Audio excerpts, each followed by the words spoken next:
getting you up and getting your sports day started. This is the Morning Drive Podcast from Double T 97.3.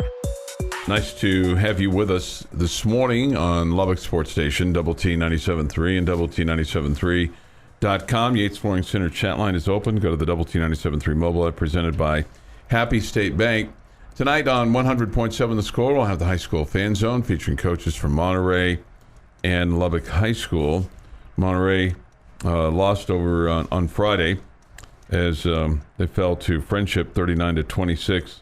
They'll play Midland on Friday, and they'll take on them at Lowry Field. That's an 8 o'clock kickoff, just by the way.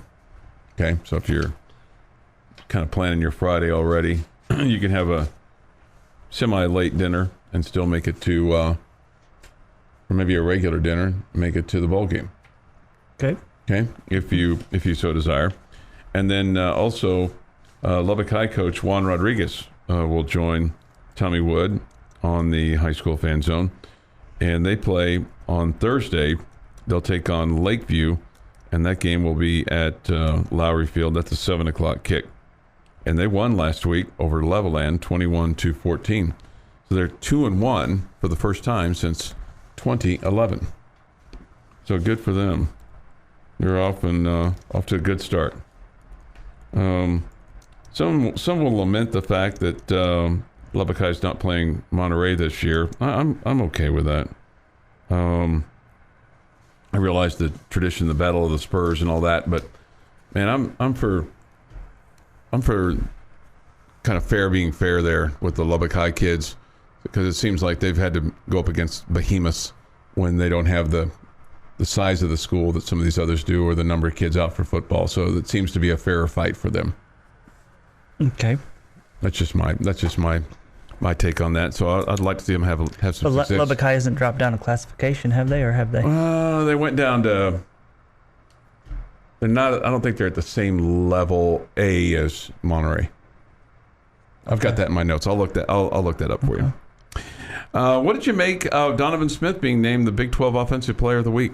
No, it's. I mean, everything that we said about yesterday was awesome. How he finished out the game, and I made some big plays and got over some mistakes. I think it was far from a perfect game for Donovan, but he loved the plays he made down the stretch for you. Sure. 36 of 58, 350 yards. Rushed the ball 21 times for 31 yards. Of course, he was sacked 6 times. The final 2 carries were big ones because he had the one that set up the game-tying field goal with Trey Wolf, and then the game-winning touchdown in the second overtime. As his 79 plays, I did not know this until reading this release, his 79 plays were the second highest total for a Red Raider going back to 2000. Patrick Mahomes had 100 the night that Texas Tech lost to Oklahoma in 2016. So 79 plays that's a big number. You want to take a wild guess? The rushing attempts, this is wild. The rushing attempts of 21 were the most by a Red Raider. Can you tell me who the quarterback was? If I gave you the year, would that help you? Maybe. 1996. Zebby Lethridge. Yes. Yeah. Yes. Here is Coach Joey McGuire yesterday talking about Donovan Smith being named the Offensive Player of the Week. Man, I thought he did a great job.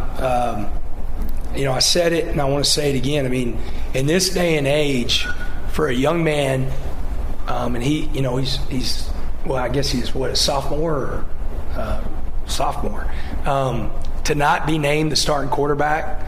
In this day and age, you're either in the portal or your lip stuck out that you trip over it every day, and he wasn't that guy. He was a guy that, he prepared the week before to play in the game, and then he had the opportunity, he played well, and then he prepared to be the starter. I think he would be the first one to tell you that he's got to prepare even more, especially this week, because we're going to see a lot of pressure. They're known for their pressure, and so I'm proud of him, and I'm happy for him. And it said it on the edit. I just saw it on Twitter. It said, "What's next?"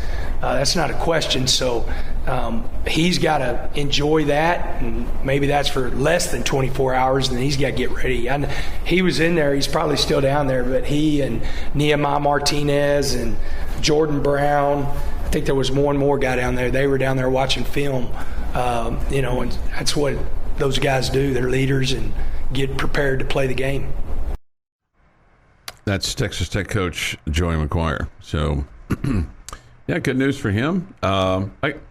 It's probably rare that a quarterback throws 3 interceptions. Is named the Big 12 Offensive Player of the Week. Probably so. That doesn't happen very, very many times. But that's kind of speaks to the perseverance of what took place throughout the game, and that he had the big run to help set up the game-winning or game-tying field goal, and then the winning touchdown. And in addition to the other things that he did, overcoming some of those, whether you call them mistakes or adversity or turnovers, plain and simple.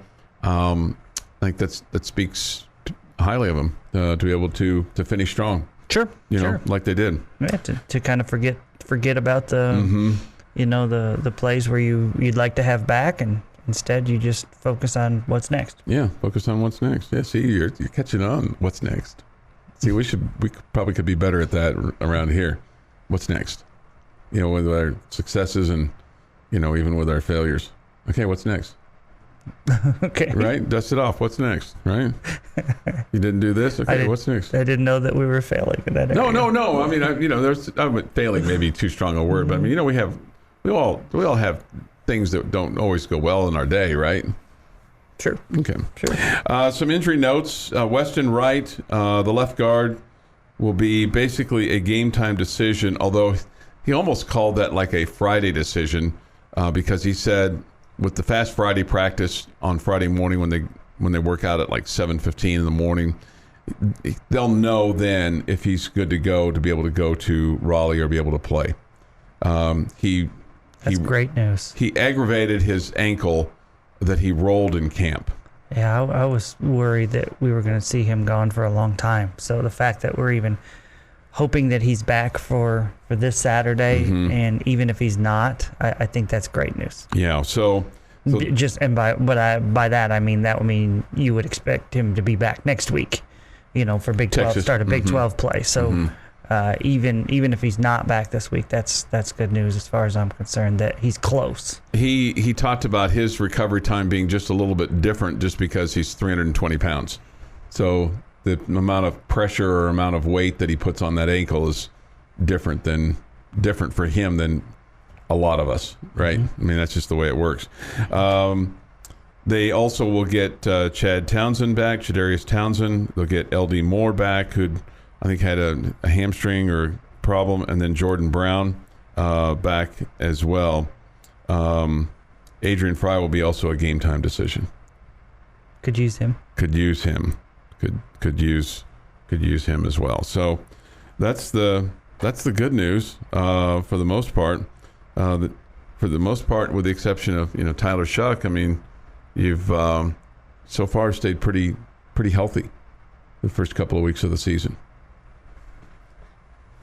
Yeah, I don't know. I mean, Weston Wright, pretty important to you, right? No, right. But I mean, by and large, when you kind of take a look at Miles Price is back, tightened up during the game, so that's got to be a bit of a concern for him because you're gonna need him more and more as you go through with things. You definitely haven't been killed by the injuries or whatever, but it still does feel like you've got some guys that aren't at 100% and haven't been able to go full goes, and I think Wright's pretty important to that offensive line. That's why I was really concerned when he went out, and felt like Houston got an even bigger push after he went out of the game.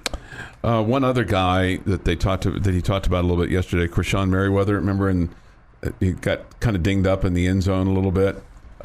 He said he's really tough. He said he felt great today. He said, I'm expecting him to practice. Yesterday was their day off, but said he's a vet, so it's okay if he doesn't. So they don't, I don't think, expect anything other than for Krishan Merriweather to be out there on Saturday evening when they take on North Carolina State. Okay. All right, 6:25 this morning on Lubbock Sports Station, Double T 97.3 and Double T 97.3.com. Your thoughts, your comments, your questions, all welcome this morning. Go to the Yates Flooring Center chat line via the Double T 97.3 mobile app presented by Happy State Bank. Benchmark hotline is open. Getting you up and getting your sports day started. This is the Morning Drive podcast from Double T 97.3. Time for this day in sports history. Today is September 13th, 2022. Here is Jeff McGuire. As the poem says, Chuck, these are the saddest of possible words. 1902, Chicago Cubs infielder Joe Tinkers, Johnny Evers, and Frank Chance appeared together as teammates for the very first time, creating the famous double play combination of Tinkers to Evers to Chance. Oh, man. They would not have a double play today. Wow. We have to wait a couple of days. Okay. But coming soon. So let me ask you this question. What exactly made them such a famous double play combo? They had the third most double plays converted at their time, and when they factored in possible double plays, like chances of them getting one, they were plus 50 in the, like, what would be a normal double play, they were 50 above that for what they were able to get to. Okay. I just like Tinkers to Evers to Chance. So, I mean, there were two groups ahead of them, Yes. and we don't know them. Nope. I think it's just because it's Tinkers to Evers to Chance. It's the poem. There's no doubt it's the poem, but they turned a bunch of double plays. Sure. 1930, Chuck Heinz. Yes, sir. This is a quiz, and see if you've been paying attention for the last year and a half. Who is the official morning drive marathon runner? I know his name when you say it. Pavo Nurmi. There we go. Jamie's been paying attention, and I appreciate that.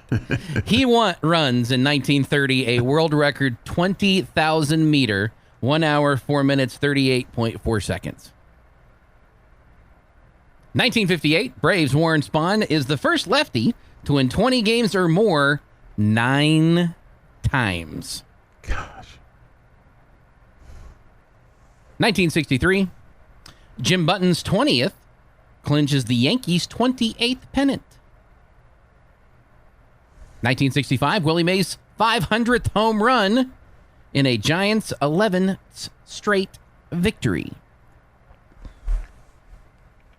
This is such a foreign concept to me because of when I've lived and how I've lived and what I've paid attention to. Mm-hmm. But on this day in 1973, ABC announces it has attained the TV rights for the 1976 Olympics. To me, the Olympics are on NBC. Oh. My entire life, I think of them on NBC. Okay, so for me, the Olympics were on ABC, and when they went to NBC, that was like major. That was like a major story when ABC lost the Olympics. Because I just think of Jim McKay and him being the host and all that. And he was for years and years and years and years and years, and then finally was overtaken by Bob Costas and others.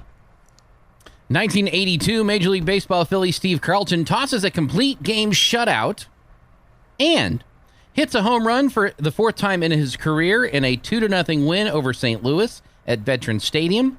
He becomes the only pitcher to do so in 3 different decades. 1987, U.S. Open's women's tennis. Martina Navratilova retains her title, beating Steffi Graf of Germany 7-6, 6-1. 1991, a guy I've always enjoyed rooting for, but never been on my team or one of my favorite players. Joe Carter is the first baseball player with 3 consecutive 100 RBI seasons with 3 different teams. Indians, Padres, and Blue Jays. He'd hit a big home run. Yes, he would. In 1993. One of the most famous ever. Yeah. I was reminded to touch them all, Joe. Yeah, touch them all, Joe. You'll never hit another one this big. And in 2010, Rafa Nadal wins his first U.S. Open crown. Beats Novak Djokovic 6-4, 5-7, 6-4, 6-2. The first Spanish man to win the U.S. title since Manuel Ornate in 1975. It is National Peanut Day. Okay? Just peanut. Just peanut. Mm-hmm. No peanut butter, no peanut jam, no peanut butter cookie. Are you a fan of the peanut when you got to crack it open and, you kind of... Yeah, those are good. Yeah, I think so, too. Yeah. Happy birthday to Tyler Perry, who's 53. A guy I never want to see at a kitchen table. Chris Hansen is 63. AJ McCarron. Why is that? He was the one that was always sitting at the kitchen table for To Catch a Predator.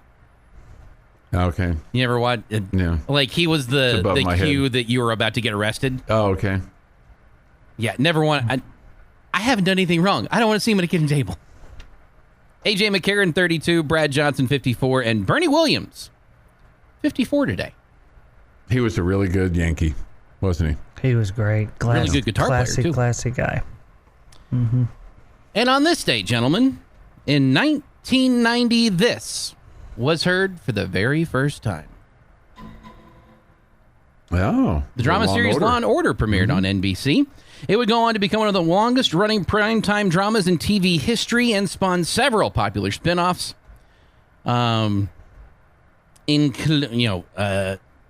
now famous formula. First half hour long of the program is basically set for the police force. Second part is in the courtroom. And the beginning of the show always starts the same. In the criminal justice system, people are represented by 2 separate yet equally important groups. The police, who investigate crimes, and the district attorneys, who prosecute the offenders. These are their stories. It's become too gruesome for me. Some of them. It's just become too dark. Okay, so Major League Baseball, Jeff was talking about Warren Spahn becoming a 20-game winner for the 9th time. You have a chance to have a 20-game winner. Maybe you have one guy with 17, 3 guys with 16, a couple guys with 15. But, man, it's the guy that leads in Major League Baseball right now is Kyle Wright. And then you got others that are behind him, including Justin Verlander, who I get. And he's not going to get to 20 because he's on the shelf. Yeah, it doesn't appear that way. Yeah. So, I mean... And he felt like he was well on his way to getting it done.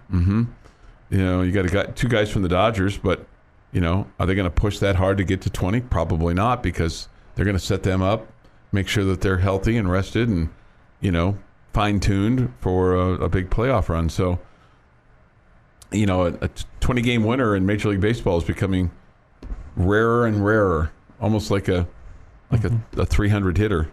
Do we have any 300 hitters? Yes, plenty of them. Plenty of them? Okay. All right, 6:53 this morning here on the Morning Drive. Thoughts, comments, Yates Flooring Center chat line. Go to the Double T 97.3 mobile app presented by Happy State Bank, and you can weigh in there. Were you happy with the new rules for Major League Baseball? No. I mean, the pitch clock thing, I'm anxious to see how that works. Everybody who's works in and watches a lot of minor league baseball says it's been terrific for the minor league level, so I'm in favor of that. But I hate the outlawing the shift. Yeah, I mean it seems to me like that's just can become part of it, right? I mean, if you want to gamble and put all your guys on one side of the field, you should be able to do that. Yeah, it's not really a gamble. Otherwise, they would let you do it. I mean, their numbers are bearing out that it makes sense for you to do it, and the numbers are showing that. That's one of the reasons why batting averages are down. Okay, so do you think it's been bad for baseball to do that? To shift? Yeah. I don't know. I mean, it's part of the game now. Yeah. I mean, you figure out ways to win that's legal. I mean, hit the other way, right? Learn how to hit the ball the other way. Maybe we shouldn't just swing for the fences every time and try to pull everything. Do you think that will even encourage that even more? Probably so. To swing for the fences? Yeah, well, I mean, because everybody's just trying to pull everything every time. Yeah. No such thing as going the opposite way with a single. I mean, you're just, every time, you're expected to, see if you can get launch angle and hit the ball out of the ballpark. See, to me, I just that's love... boring. Don't get me wrong, I like home runs, but all the strikeouts and just lazy flyouts that it leads to, that's boring baseball. I love the going the opposite way for the left-handed hitter to go down the left field line, or the right-handed hitter to go down the right field line. I think there's I just like action. Yeah. Put the ball in play. I like action. Recapping yesterday while looking ahead to today's sports day. This is the Morning Drive podcast from Double T 97.3. Nice to have you with us. With Jamie Lent and Jeff McGuire, I'm Chuck Heinz. The Red Raiders take on North Carolina State in Raleigh on Saturday night. There'll be a 6 o'clock kick. Our Optimum Game Day live coverage begins at 2 p.m. on Saturday. That would be a long one, wouldn't it?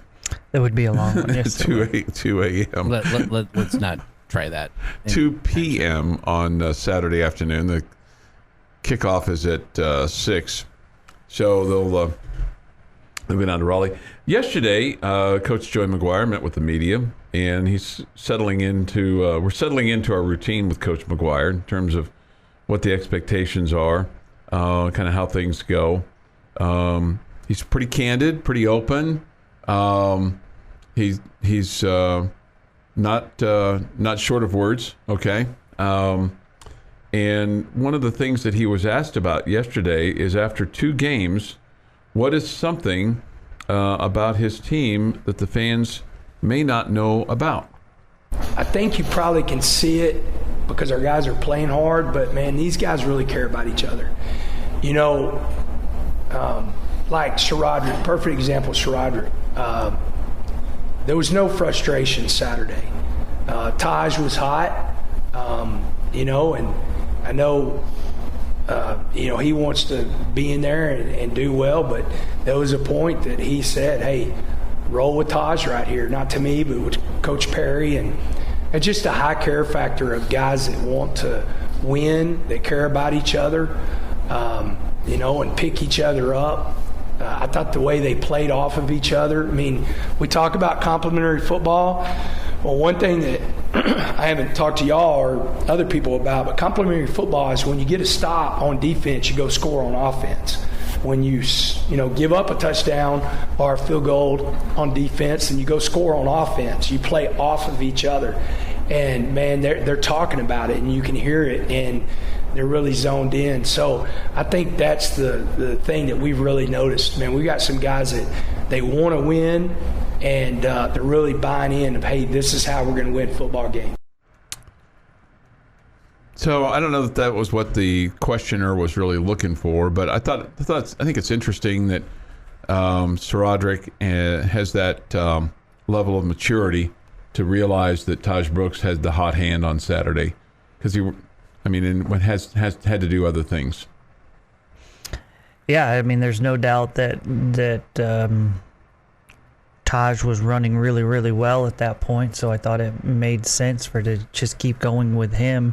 I also think that he's the more physical runner, and when your offensive line is struggling, it makes more sense to go with that guy. And Sharadrick's probably not going to be as successful because of his skill set just being a little bit different. Not that Sharadrick can't run between the tackles too, because he definitely can. There's no question. But it's good to see those guys working together well, and not having an issue with the other one, playing big and making big plays and getting more snaps, whatever, because that's what you need to do. You need to be going with the guy that's who's got it going. 7:18 this morning here on the Morning Drive. Red Raiders will play on the road for the first time this year at North Carolina State, and Coach McGuire talks about that, playing on the road for the first time. Well, it's a cliche, but it's true. It's a business trip. We have a very good routine.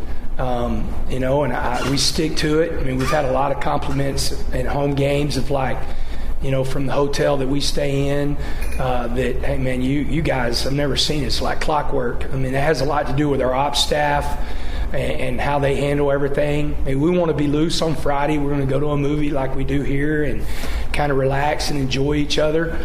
We call it family time, and really we put our phones up, and we spend a lot of time with each other. And then Saturday we'll wake up, we'll be on schedule. We call that Red Raider time. They know not to screw around whenever it's Red Raider time, and we make it clear when that is. And so I think we'll handle it. I think it helps us playing in an environment at home like we do. I mean, our stadium is so loud, and there's that energy in the stadium. So I think it's going to help us going on the road that we play in an environment like that. It's just going to be now. Offensively, it's going to be loud whenever we have the ball versus the other way around, and defensively, they're probably going to be able to hear each other a little bit better. Because North Carolina State, they have a really strong fan base and they understand football, and so we'll work on that all week. We'll have times in practice that we'll turn up the volume and make sure that we're ready to go, and it's going to be fun, man. It's going to be. This is why you play and get excited. You got two teams that are 2-0. One of them are ranked, and you got a chance to play some really good football. 7:20 this morning here on the morning drive. Something that my wife pointed out. We were watching. Maybe it was after the game, and they were showing the guys walking with regard to Raider Walk. Okay, they were showing all the fans, and they're showing all the players and all the coaches, walking from basically the indoor facility to the Jones Stadium. And, Coach McGuire talked about Red Raider time, and he's talked about family time, and talked about being. But the thing that struck her, and it's interesting, and I don't know if this is by design. I'm going to guess that it is. But none of the guys had earbuds in. None of the guys had anything hooked up to their phone or their, anything. They were all just walking. Yeah, I'd be really, really surprised if that wasn't a rule put in place by the coaching staff. Yeah. But there's been times when I've seen that, guys getting off the bus and. Oh, sure. Sure. Most of the time, guys are listening to music to get them pumped up. Yeah, but I think in this case they want them, I think, to hear what the fans have to say and feed off that energy and listen to the encouragement or things like that. But I thought that was an interesting observation, it would not surprise me if that was like, hey guys, we're not bringing our phones. Put them in your bag. You can get them after the game, and that's so hard when you think about it, to kind of be detached from that apparatus that seems to be in all of our hands. Well, not everybody's, but I'm guilty as charged in that. It'd probably be hard for me to walk from the sports performance to the, not that I'm listening to music or anything, but it's just more of the just having it. Mm-hmm. You know what I'm saying? 7:22 this morning here on the morning drive. So that's a couple things there from Coach Joey McGuire. I got a couple other things that I want to get to as well. But one of the things that he talked about yesterday, and we may get actual comment from him, but just get your observation on this, is the throwing of bottles and water bottles, and he said beer bottles as well, onto the field. That's just, there's just no reason for that. And he said they got warned at halftime, and it's not the first time that this has happened this year, and it's come after big touchdowns or things like that. But one of the officials almost got hit by a water bottle during the game, and at some point in time could cost you a big penalty for the fans throwing stuff out on the field. Yeah, absolutely. Embarrassing. Just embarrassing. I don't know that. You saw it in the West Virginia-Kansas game, too. Somebody threw a shoe, which is genius, because they're not going to be able to figure out who's missing their shoe. They didn't lose their foot, did they? I just, I don't know what we have to do. I don't know if it can be fixed. People are ignorant, and we have, ignorant, immature fans just like everybody else. It's really disappointing that we have them, but we do. Yeah. And so all I would say is, I know this is not easy to do, but if you see somebody do it, you got to go get some. You got to go get a security officer and get them arrested. And we need to start. Or get them tossed from the stadium at least. No. We need to start seeing people leave in handcuffs before this will stop. Because if they get tossed out, who cares? Yeah, that's They true. don't care. Yeah, It's not a that's big good point. deal to them. They need to be taken out in handcuffs and charged. Okay? And then it'll stop. We need to see those people get arrested before this is going to stop. Yeah, I just don't understand the throwing of stuff on the field, especially water bottles. And Coach McGuire said he did joke to the official because one of the guys said it was an unopened bottle. He asked him if he took a drink out of it. He said he didn't think that was very funny. But he also said, I don't know why anybody would throw half a beer. He goes, I enjoy a beer from time to time. I don't know why anybody would throw half of a beer. But it's just it's just ridiculous for that to take place. So maybe so.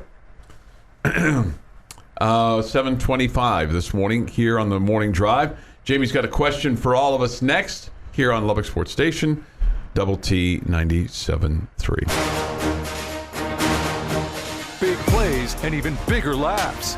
This is the Morning Drive Podcast from Double T 97.3. Jamie's question of the day on Double T 97.3 is presented by Bizarre Solutions. Call them today for a free cybersecurity audit. All right, 7:30 and some change. What you got for us? All right, today's question involves the Red Raider football team.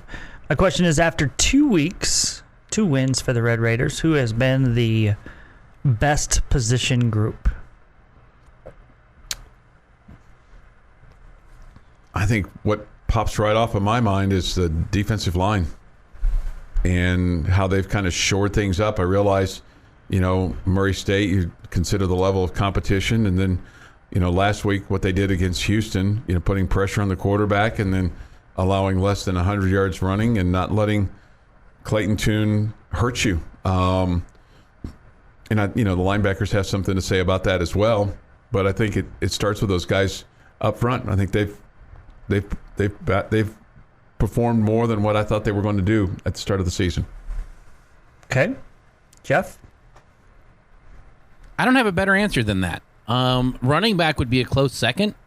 I think you had a really good game running the football against Murray State, and then what Brooks was able to do against Houston was really good too. And the fact that, as Coach McGuire hinted at or discussed earlier, that they're working together and it's not a me or nobody else mentality. They're all pulling for each other. But yeah, your defensive line has been impressive so far. I think running back would be first on my list. I think those two really have done a terrific job so far. It's really, really impressive, and we expected it would be 1-2 punch. They'd give you a little bit of different for both of them, but I think both of them are versatile enough to hurt you in a lot of different ways. So they would be number one on my list. I love the depth there with having two really good guys. But the other one for me, I actually feel like the linebackers have been, and maybe it's because they were, I wouldn't say they were a question mark for me heading into the season, but I was just wondering what they were going to look like. I've been really happy with the linebackers. I think I'd probably say if I was going to put the defensive line on there, I would want to see more sacks than you've had so far. But, and of course, you racked out a good amount against Murray State, but that's Murray State. You had 2 last week. Yeah, so I think they've definitely been better, but I would rate the linebackers ahead of the defensive line.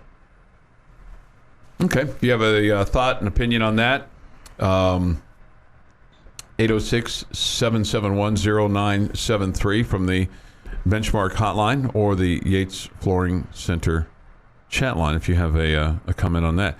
Would it be fair to put quarterback in this, Frank? I mean, you've got a Big 12 Offensive Player of the Week. And he had to come in as reserve in your first game, and I thought you got good play from all 3 guys in the first game. That feels like kind of a cop-out answer, especially when you factor in 3 interceptions in Saturday's game. But again, Big 12 Offensive Player of the Week kind of balances that out a little bit, doesn't it?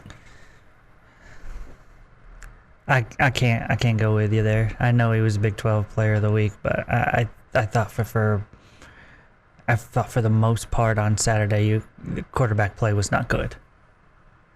I mean, again, I'm thrilled with the way he finished strong, but I mean, it felt like you could have spread your legs a little bit, and I don't think Donovan was great for the most part in that game until crunch time when he was awesome, right? And so I don't want to take anything away from him for that, and I don't want to take away from him a way to get over some struggles and make big plays when you really, really needed it. But yeah, I also thought Barron looked a little rough at times in his appearance in the first game. It would be, if you had the old time machine and you could go back and tell Tyler Shuck not to run or to get down, or after he got the first down, hey, just slide. And if he had started that game against Houston, it would be interesting to see what the difference would have been. Would you have needed 2 overtimes? Or would it have been worse? Or would it have been exponentially better? It'd be because I don't know the answer to that question. Yeah, I don't either.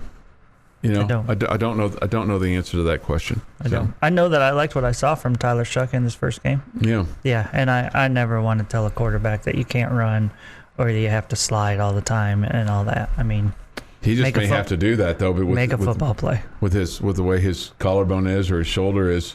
He may not be able to be a guy that can take a solid hit like that. Well, then that's another reason to go with the other guy. Yeah. Because you want to be able to use the running game from the quarterback in your offense. It's maybe the deal.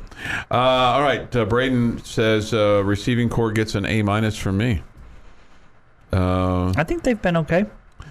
We get this from the Yates Flooring Center chat line. This doesn't happen very often, but spot on, Chuck. Okay. Mm-hmm.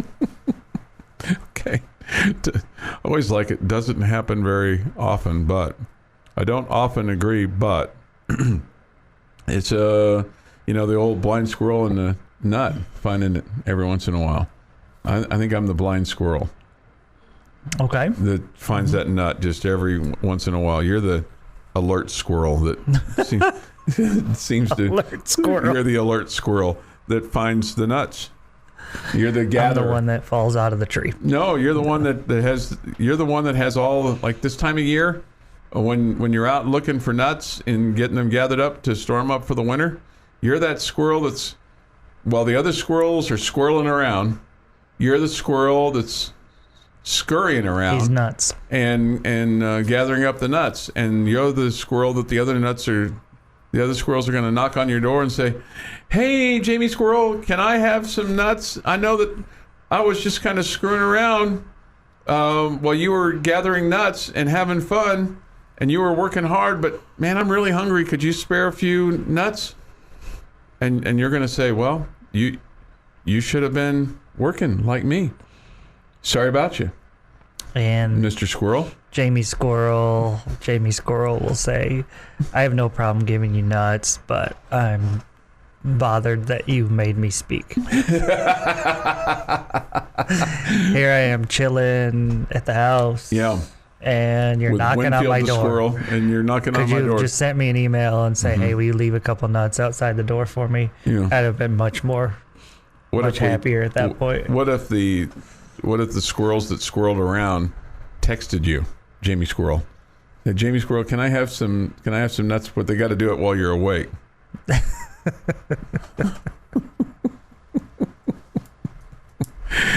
Okay, here's some thoughts from the Yates Flooring Center chat line. We would not have had 2 overtimes if the kicking game was better, and we're going to get to that because Coach McGuire was asked about that yesterday by Jeff about how you fix the special teams in the return game. Let's see. There's a new segment, gentlemen. Jamie Squirrel discusses who's nuts this week. Yeah. Mike says Chuck is the nut being found by the squirrel. Okay. I think the only problem with Jamie Squirrel talking about who's nuts, he would say all 3 of us on a daily Yeah. uses. That would get boring quickly. Let's see here. The D as an entire unit only gave up 13 points. The other touchdown was on Donovan Smith. Yeah, because it was a pick six, no doubt.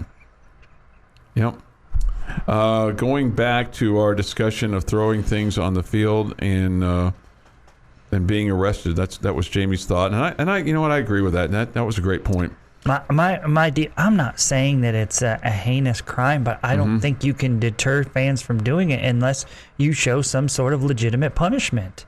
And making them leave the stadium is not gonna bother them. It's not enough. It's not gonna bother them. Yeah. I mean, it is not.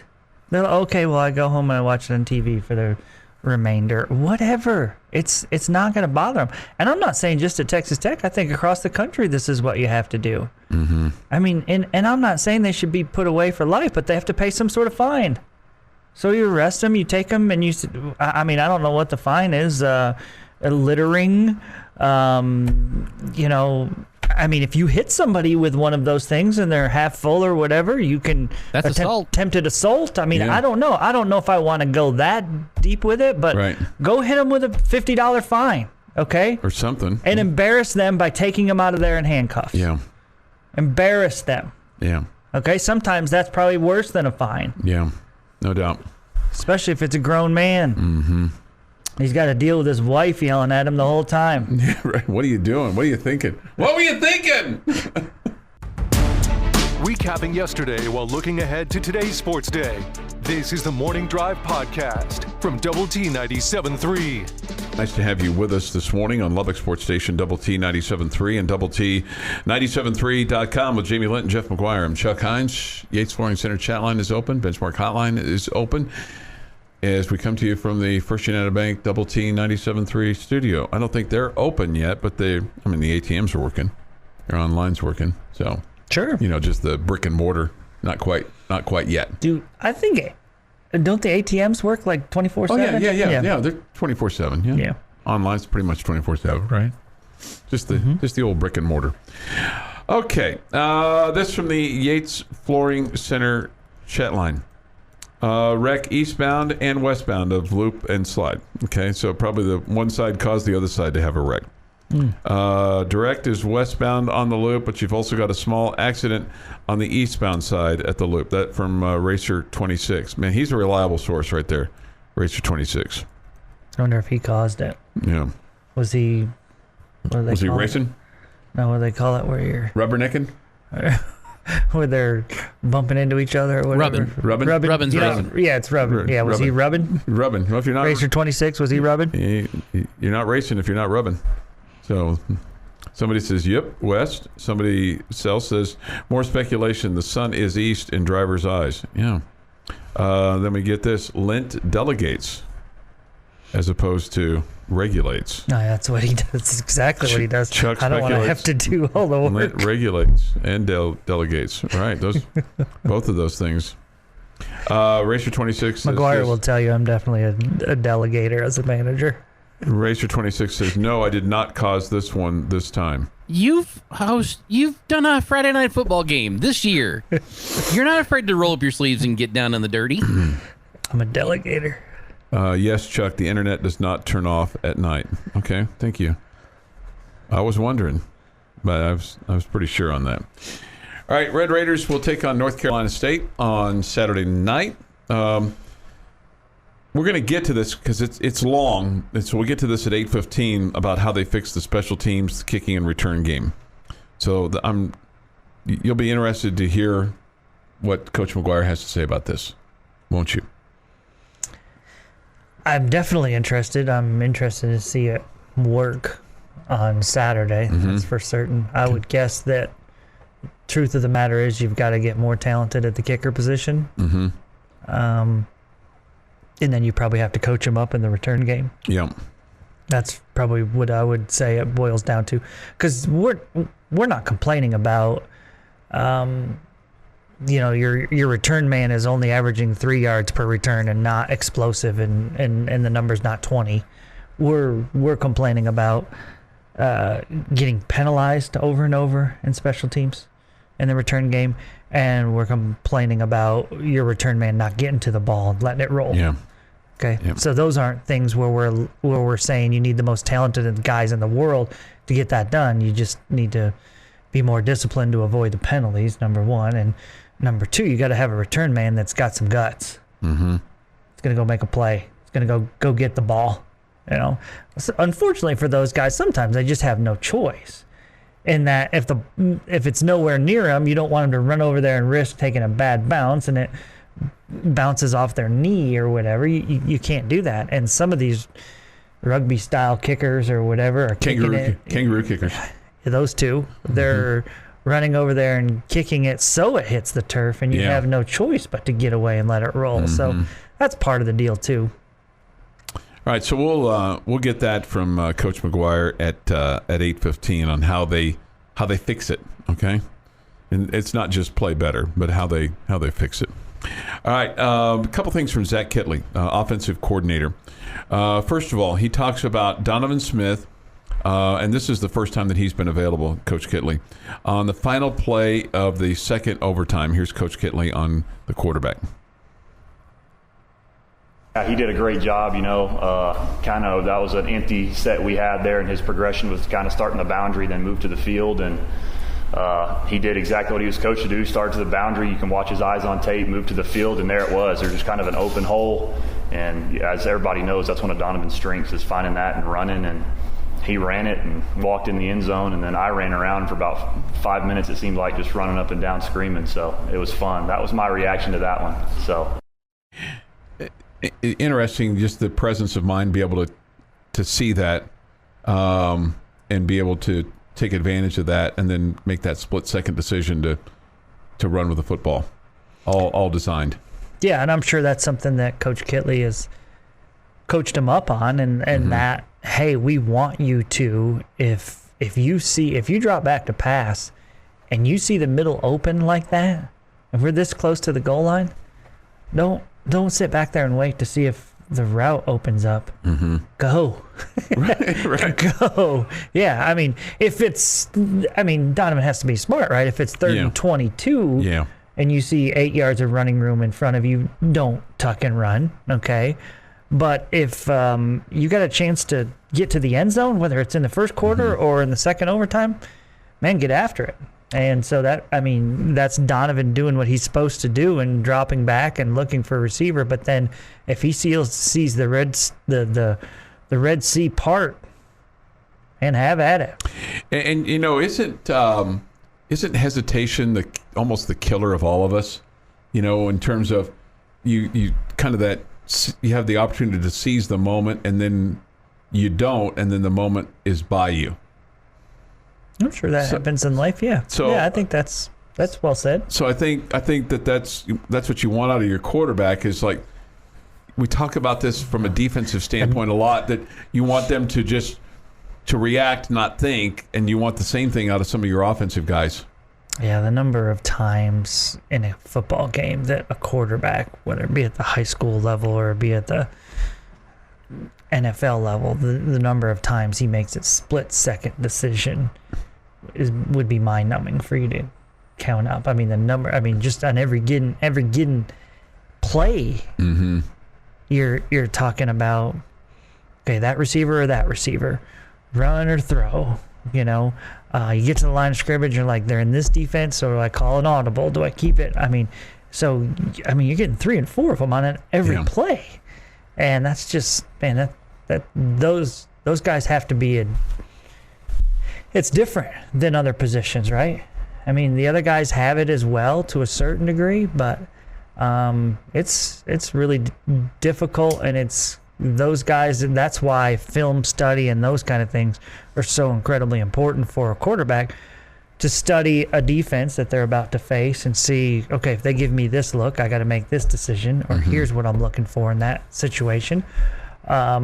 Or to study his own film from the previous weeks and say, okay, in this situation, here's what I'm doing wrong. I should be doing this instead, and those kind of things. I just feel like I don't think we always take into account how difficult mentally that position is. Yeah. Just think how much better we could all be if we had game film of our daily performance that we went back and reviewed at night.